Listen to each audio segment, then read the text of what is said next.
welcome back. I've got my Team PSL cup here. Team PSL. Let me know in the comments if you're Team PSL. Pumpkin spice latte. It's kind of cool. It's ceramic, but it looks like a sweater. It's not PSL, sadly. It's just electrolyte water. All right, you see what we're doing over there? Can you read it? Let me know in the comments if you can hear me okay. And that's for my live people. If you're watching a replay weeks from now, don't worry about letting me know because I can't do anything about it at that point anyways. So today we're gonna fix a top that stands out. Can you see that all right? There we go. Earthquake, sorry. So what we're going to do is this bodice right here stands away from her body a little bit too much. It's literally just like the sketch. How it kind of stands away. This is a very common problem that brides have. Obviously, you can do some darts. Like right here, right? You can sew that. And I would just cut around this lace to peel it away and put the dart in there. And then press it and get it all perfect. And then overlay the lace, just overlap it and hand sew it back down. And that would be lovely. But she doesn't really need that. She just needs just a whisper of contouring, nothing super major. So I'm going to show you the contour stitch. This is the stitch that is really the icing on the cake. A lot of times we do this at the very end of the alterations process. We want the bodice to fit. We want it to curve back to her nicely. The hem is done. Everything is done. This is very much toward the end, but she still has a little bit of gapping there.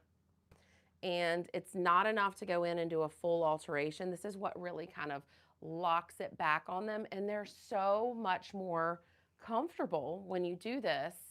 Just a huge sigh of relief in the front room whenever we do this stitch. It's so important. You guys, tell me in the comments what you're doing today. It's October, so we're all still in the throes of the busy bridal season. Hello, Victoria. Great to have you. So we're all still in the big middle of bridal season, right? But we're getting near the end.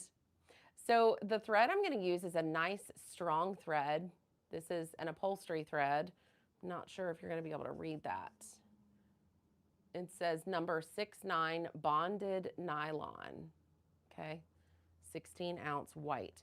So bonded nylon, so it's not coming untwisted the whole time you're working on it.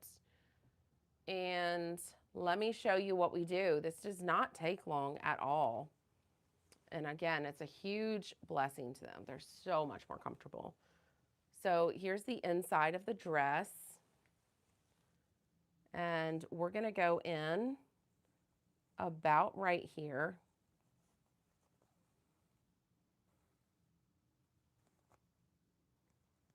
I'm going to get in that little loop right there. Lock that knot. I want this knot nice and low so it's never going to be seen. Hello, Pamela. It's great to have you. All right, so I'm going to come up here right above this. They've got some hand understitching in here. I'm going to come in right above that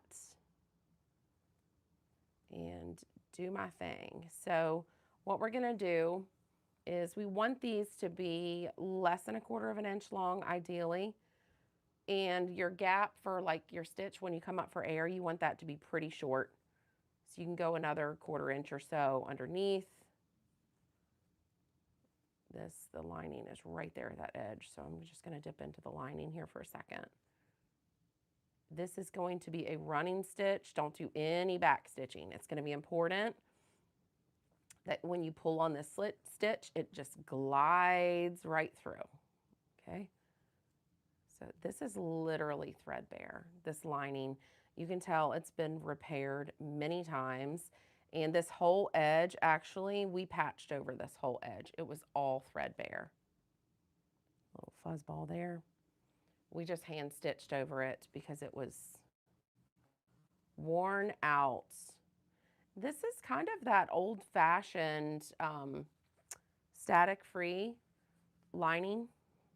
I don't know what other name to call it. We always called it static-free. You see it in a lot of the vintage dresses. It doesn't last super well. It almost like dry rots real quick, gets very brittle, gets threadbare very, very easily.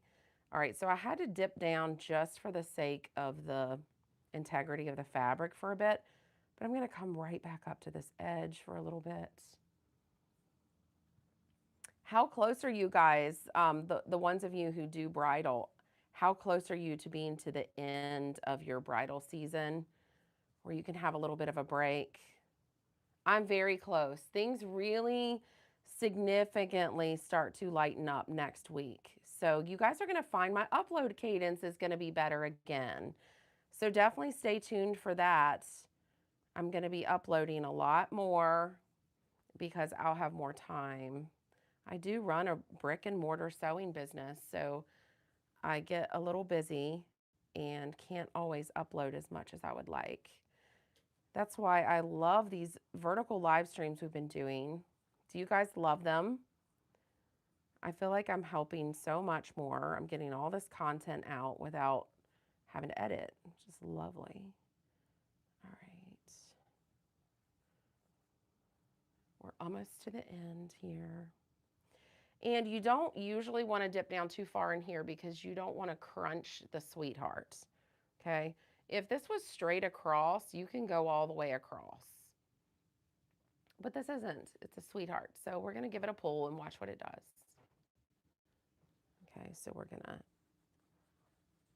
distribute that. It's got a little bit of a cat eye here. And distribute that pull. And see how much more rounded it is? So when we press that, that's going to be very nice for her. I'm going to overly pull. See, that's a little bit too much now. Hi, Jane. But what happens is when we knot it, there's always a little bit of give and take.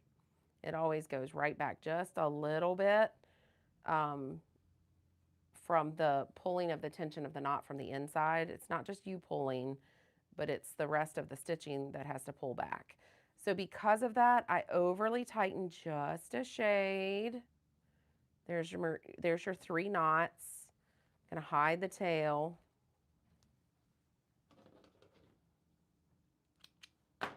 We're contouring a bust back today, Jane. Oh, lovely. Perfect amount of curve. Okay, so you can see how this doesn't have like a super great curve at the edge. And then this one, see how much more that's curving back? That's gonna look lovely on her. See how that edge really is not, it's not keeping any secrets. It's just kind of, and it's, you can see the lining. You did it on Monday, Jane. Doesn't it help so much? The contour stitch, love it. It's kind of a way of life around here for us, but it just rolls all this in. So nice and neat. This is your Alençon corded lace. I like to call it Alençon lace. It's a very nice lace, but this dress is worse for wear. It's like coming apart. It's unraveling. So she loves the dress. We're working on it and we're going to get her down the aisle. All right, so I'm just going to do it one more time. If you guys have any even general sewing questions, drop them in the chat. So that way I can see that and answer it on this live stream. I'm happy to. And also, if you ever want to help my channel out, maybe funds are tight and you're not wanting to, make room in your budget for a super chat, that is just fine. You know, the best thing you can do to help my channel is to share my videos. So you can definitely hit like, you can hit subscribe, but share my videos with your friends and family. That's that curvy little arrow. You tap that and send it to some people. And that goes a long way for a channel and doesn't cost you anything. It's a huge blessing. Here we go again. I did my knot. nice and deep, came up, and I'm doing a second knot, and I'm gonna go right along this edge here. All right, a little bit above the surface, about 1/4 of an inch or so under. The reason why we want that little bitty bit is because we don't want our stitches showing super obvious. Victoria, yes, I do. Do I offer tailoring classes? Yes. If you go to bridalsewing.com, you're going to see all kinds of courses. Most of them are about running a business. That's for when you're really wanting to run a business. If you want to see my actual classes per lesson, like the title of, how to hem this or that, and it's an actual sewing course. If you want that, that's entirely free and it is on YouTube. So just search up @Bridal Sewing to find my channel, and you will find all of those free sewing classes. I have no intention of ever deleting those. I am, guys, by the way. Oh, Jane, you got a new serger. Awesome. Guys, by the way, I am in the middle of a rebrand. So you're going to see a little bit of confusion right now. So Trishanus, it's great to see you. You did make it. When you go to my channel homepage, you're going to see my profile picture now says Sparkle Sewing Cottage, but my channel banner still says Bridal Sewing Cottage. We are shifting toward Sparkle Sewing Cottage because we don't just do bridal on this channel.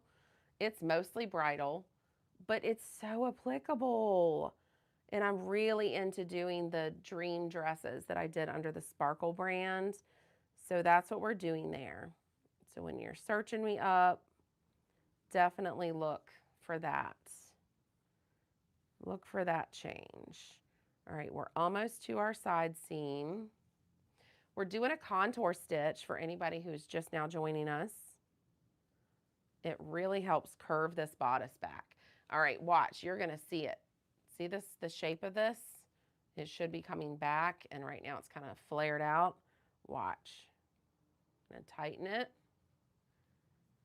Over tighten it just a little bit. Get that bend in there. And look. Ah, that's our curve. Jane, I didn't. Yeah, the avatar. I didn't end up using the one of my profile. So I do use that on my Discord community. It's the little cartoon avatar. And sometimes you'll see it like on a thumbnail or a community post. Definitely like on my website, if you go to any of the info pages about any of my courses, I've got that on there. But yeah, it was probably 2/3 of the people preferred the little cottage over the cartoon avatar. And I've polled that over and over. People love my channel being faceless. So it's funny to me, they don't even want a cartoon. So the website, Victoria, is bridalsewing.com. Look at that curve. So much better. Oh, Jane, you were one of them that voted for my face. Thank you, sweetie. And I may still do it. You know, that profile picture is really easy to swap out. And I checked, I asked other YouTubers, because what you don't want is people to get the notification that always watch your stuff and they don't recognize the picture. And they're like, who is this? And they don't watch your videos, and then your videos tank. You don't want that to happen. And they're wondering where you're at and all that, right? So most of them said, as long as it's still like the same vibe and the same color scheme, it'll be okay. But we'll see, because that one that says Sparkle Sewing Cottage, it's got words on it. And people might be like, what's Sparkle Sewing Cottage, you know? So if it doesn't work out well, I will just end up having to use the cartoon avatar face. We will see. So it's definitely not totally crossed out. I actually like the cartoon avatar. One of the concerns someone raised was, What if they see the cartoon picture and then they click on your channel and find out it's a faceless channel? Like, am I putting something on the box, so to speak, that's not what they're getting? And the cottage really establishes, hey, this is about what we're doing. This is a faceless channel. It's not about a person. So yeah, we are still thinking on that. But yeah, if any of you guys have a preference and you have a reason for your preference and you want to chat about it, I am so open to hearing that because sometimes polls aren't necessarily the best thing to do. So I was just going by the poll for now. So TG is asking, do you prefer hand sewing versus machine? Oh goodness. I don't have a preference actually. It's kind of like saying, who's your favorite kid? They're entirely different. And they serve us so differently. So, oh goodness. I mean, if it was a deserted island scenario and for the rest of my life, I could only A, 100% hand sew or B, 100% machine sew, I guess I would pick hand sew because you can do more with hand sewing than you can machine. Machine sewing just saves you time, I feel like. Essentially, you know, deserted island scenario. And hey, deserted island scenario, you got nothing but time. Oh, well, I'm going to see you guys back here Friday at 1 p.m. Oh, you will notice too when I change my channel banner to Sparkle Sewing Cottage, it's going to have my new upload schedule that's not going to be fully complete until after the first of the year. It's going to say long form videos every Thursday. That's the long ones that we have the thumbnail that goes this way, and they're usually 8 to 30 minutes long. So it'll say long form videos every Thursday and vertical live stream every Wednesday, 1 p.m. Eastern Standard Time. So, remember, I'm going to be doing that after the new year. So I'm still planning on doing Monday, Wednesday, Friday, 1 p.m. Eastern Standard. So yeah. All right, let's see. So Trishanus says, I would take the hand sew too. Hands are the original sewing machine. That's right. TG, I say the same thing. I can do more with hand sewing. Have a great rest of the day.